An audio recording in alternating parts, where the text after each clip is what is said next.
Assalamu alaikum. Today I will tell you about how to write paper with beautiful presentation.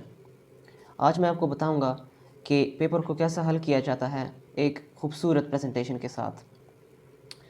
तो ये एक example paper है जो मैं अपने कॉलेज में दिया था आपको दिखाने के लिए, आपको समझाने के लिए। जैसे कि पहला होता है ऑब्जेक्टिव, उसके बाद होता है सब्जेक्टिव। तो ऑब्जेक्टिव फिल करने के बाद आप सब्जेक्टिव पे आते हैं, जिसमें 3 क्वेश्चंस शॉर्ट क्वेश्चंस के होते हैं और आखिरी जो क्वेश्चन होता है वो लॉन्ग क्वेश्चंस का होता है। ये देखिए, जैसे कि आप देख सकते हैं। अब देखें, मैं शुरू करता हूँ। सबसे पहले ये एक मार्कर है जो मैं लाइंस के लिए इस्तेमाल करता हूँ। आप इसे इस तरह इस्तेमाल करते हैं, किसी और आप मार्कर को भी आप इस्तेमाल कर सकते हैं लाइन के लिए। मैं इसमें कंफर्टेबल हूँ तो इसलिए मैं यही इस्तेमाल करता हूँ। बिस्मिल्लाहिर्रहमानिर्रहीम, शुरू करते हैं। सबसे पहले हम लिखेंगे सेक्शन 1।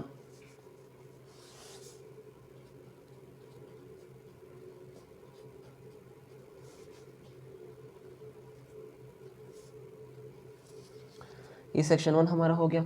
अब हम लिखेंगे शॉर्ट क्वेश्चंस, क्योंकि अब हम शॉर्ट क्वेश्चंस करेंगे। सेक्शन 2 में लॉन्ग क्वेश्चंस हल होते हैं।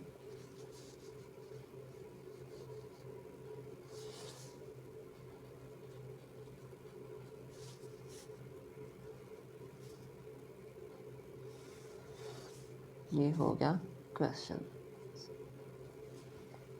आप इस तरह लिख सकते हैं, या फिर अगर आपकी छोटी राइटिंग है तो आप क्वेश्चंस भी फुल आप लिख सकते हैं। अब हम लिखते हैं क्वेश्चन नंबर 2, जो सबसे पहला सवाल है हमारा।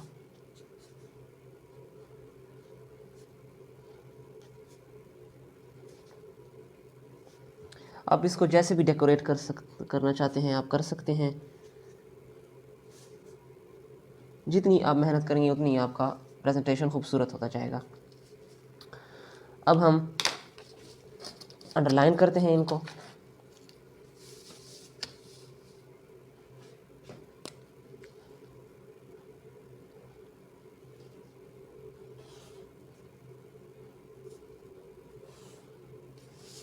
इसके आप देख सकते हैं।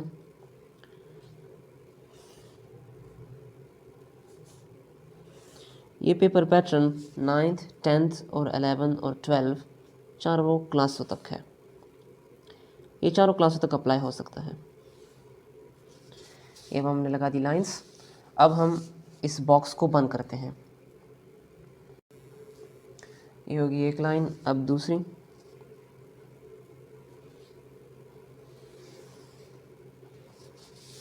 ये देखें, हमारा बॉक्स अब बंद हो गया। आप प्रेजेंटेशन देख सकते हैं। और अगर थोड़ी सी और अगर आपने खूबसूरत बनाना हो तो आप यहाँ भी लाइंस लगा सकते हैं। ये लीजिए, ये आपकी तैयार होगी सेक्शन 1 का पेज। अब हम क्वेश्चन नंबर 2 का जो पहला सवाल है, जैसे कि व्हाट आर ज़ीरोफाइट्स, गिव एग्जांपल्स। हम सबसे पहले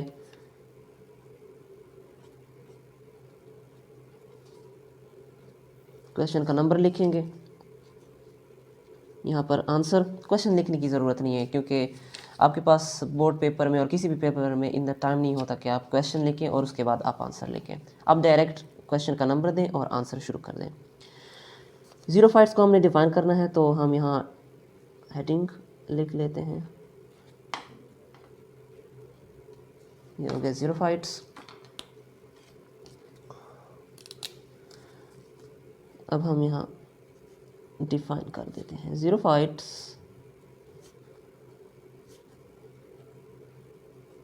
आर द प्लांट्स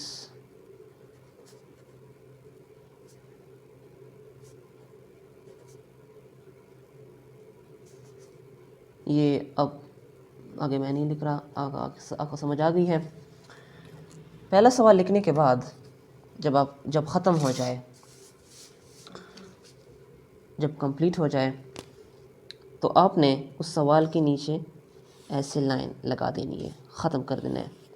इससे एग्ज़ामिनर को बहुत खूबसूरत प्रेजेंटेशन दिखेगी और एग्ज़ामिनर को पता चल जाएगा कि ये एक लायक बच्चा है। तो पेपर पे इतना गौर नहीं करना चाहिए, क्योंकि सिर्फ उन्होंने 1 या 2 पेपर नहीं चेक करने होते, बहुत से पेपर चेक करने होते हैं, तो उनके पास इतना टाइम नहीं होता। बस एक ही झलक में पेपर देख के समझ जाते हैं। अब हम क्वेश्चन नंबर पार्ट 2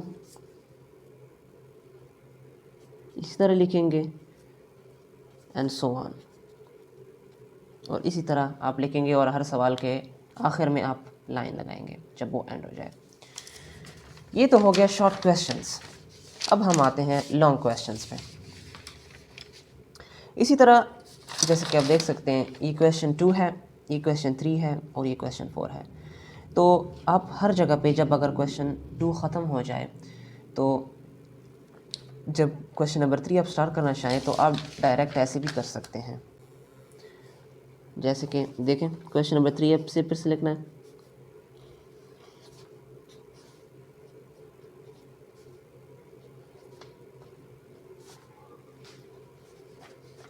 या आप उसी तरह लाइंस लगा दें और उसी तरह क्वेश्चंस के पार्ट्स लिखें और हल करते जाएं। अब हम आते हैं लास्ट क्वेश्चन, जो लॉन्ग क्वेश्चन हमारा पार्ट है।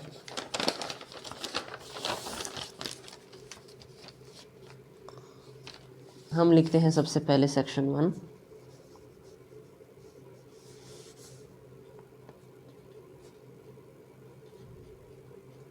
सेक्शन 2 बल्कि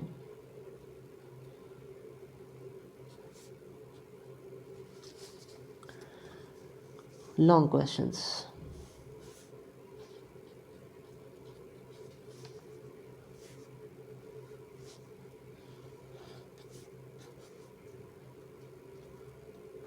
लॉन्ग क्वेश्चंस और आप यहाँ पर क्वेश्चन नंबर लगा दें।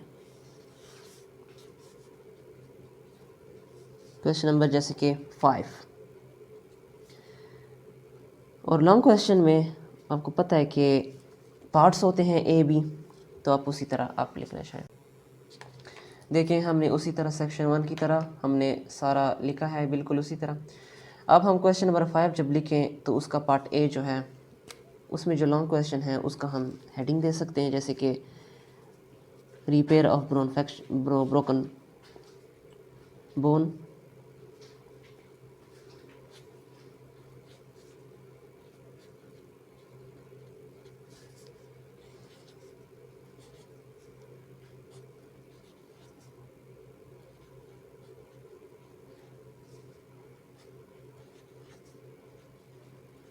Repair of broken bone. इसमें अपने ऐसे लिख देना है, इसको अंडरलाइन करके, और ये मैं अभी बहुत ही स्लो लिख रहा हूँ, आपने इस तरह स्लो नहीं लिखना। ये तो मैं बस आपको दिखाने के लिए ऐसे कर रहा हूँ, बोर्ड में आपके पास इतना टाइम नहीं होता। ये जैसे कि तैयार है, बहुत ही खूबसूरत प्रेजेंटेशन। अब यहाँ आपने पैराग्राफ लिख देना है, उसके बाद स्टेप्स आते हैं, उसी तरह पैराग्राफ्स में जो हेडिंग्स हैं उनको भी अंडरलाइन कर देना है, और इसी तरह आपका पूरा सवाल हल हो जाएगा।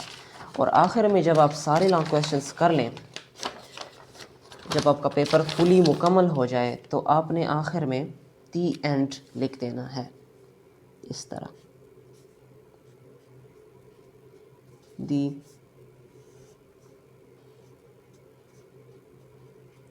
एंड, बस।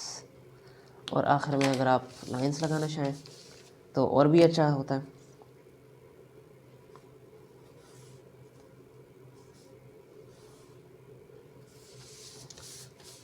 ये होगा आपका पेपर एंड। जैसे कि आप देख सकते हैं, अच्छी प्रेजेंटेशन के साथ अगर आप इसी पेपर पैटर्न को या इसी पेपर प्रेजेंटेशन को आप फॉलो करें, जैसी भी आपकी राइटिंग हो, इंशाल्लाह गारंटीड है कि आपके 95% मार्क्स गारंटीड है इंशाल्लाह।